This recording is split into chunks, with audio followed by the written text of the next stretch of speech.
Dear student, today we will start the new chapter, Unit 3, Liquid State. द्रवावस्था। गैसों व ठोसों के बीच की अवस्था को द्रवावस्था कहा जा सकता है। गैसों में पदार्थ के अणु एक दूसरे से बिल्कुल दूर दूर अव्यवस्थित तथा परस्पर नगण्य आकर्षण बल रखने वाले होते हैं। ठोसों में अणु एक दूसरे से बिल्कुल सटे हुए, पूर्ण रूप से व्यवस्थित एवं परस्पर प्रबल आकर्षण बलों से बंधे हुए रहते हैं। द्रव इन दोनों के बीच की ऐसी अवस्था है जिनमें न तो अणुओं के मध्य इतना स्थान होता है कि वे गैसों की तरह स्वतंत्र विचरण कर सके और न ही वे ठोस अणुओं की भांति इतने अधिक व्यवस्थित होते हैं कि उनका आकार निश्चित हो जाए।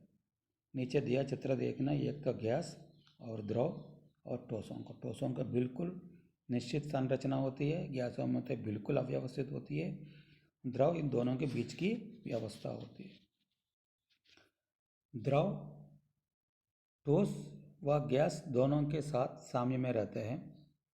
द्रव के हिमांक अथवा ठोस के गलनांक पर द्रव और ठोस साम्य अवस्था में रहते हैं।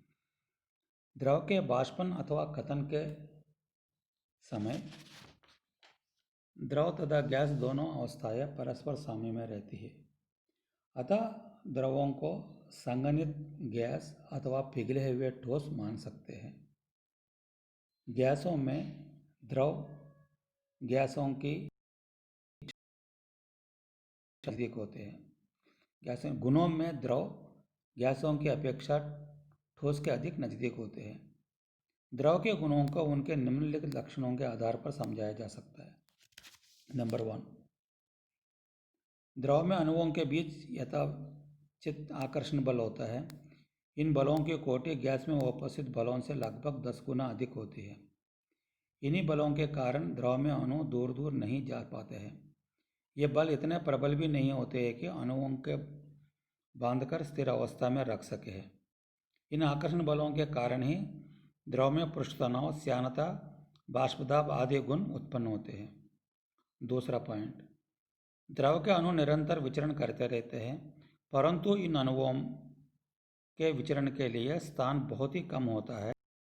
इसके आधार पर द्रवों का अधिक घनत्व एवं असंपीडितता आदि गुणों को समझाया जाता है। तीसरा पॉइंट, द्रव के अणुओं की गतिज ऊर्जा गैसों की तरह परमताप के समानुपाती होती है। अतः ताप बढ़ने पर ऊर्जा बढ़ती है तथा अणुओं के बीच आकर्षण बल घटते हैं। बाष्पदाब का ताप के साथ बढ़ना इस आधार पर समझाया जा सकता है। नेक्स्ट है ठोस, द्रव एवं गैसों के संरचनात्मक भेद।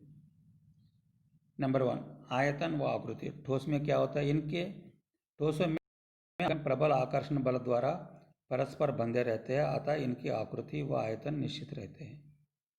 द्रव में क्या अवयवी कणों के मध्य आकर्षण बल ठोसों की तुलना में कम होता है, अतः इनका आयतन तो स्थिर रहता है लेकिन आकृति स्थिर नहीं होती है और पात्र के अनुरूप होती है।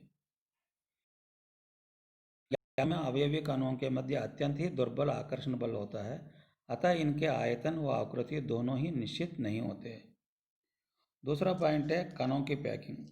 अवयवी कण परस्पर निकटतम पैकिंग में होते हैं, जिससे कणों के मध्य रिक्त स्थान नहीं होता है। इस कारण संपीड़ितता बिल्कुल नहीं होती है।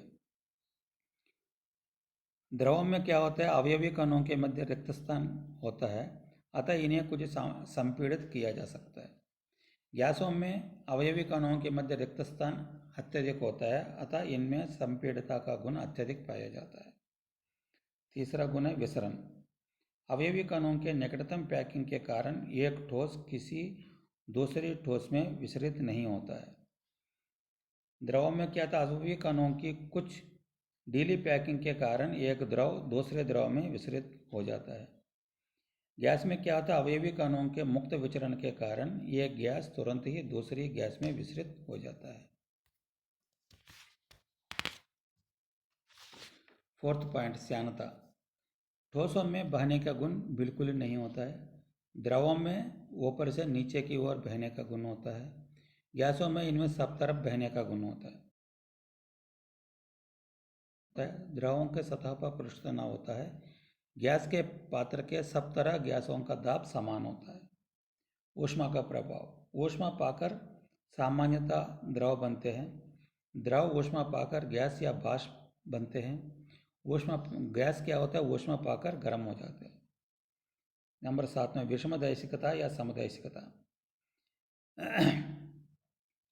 घनीय क्रिस्टल अपवाद को छोड़कर सामान्य समस्त क्रिस्टल ठोस विषमदैशिकता दर्शाते हैं।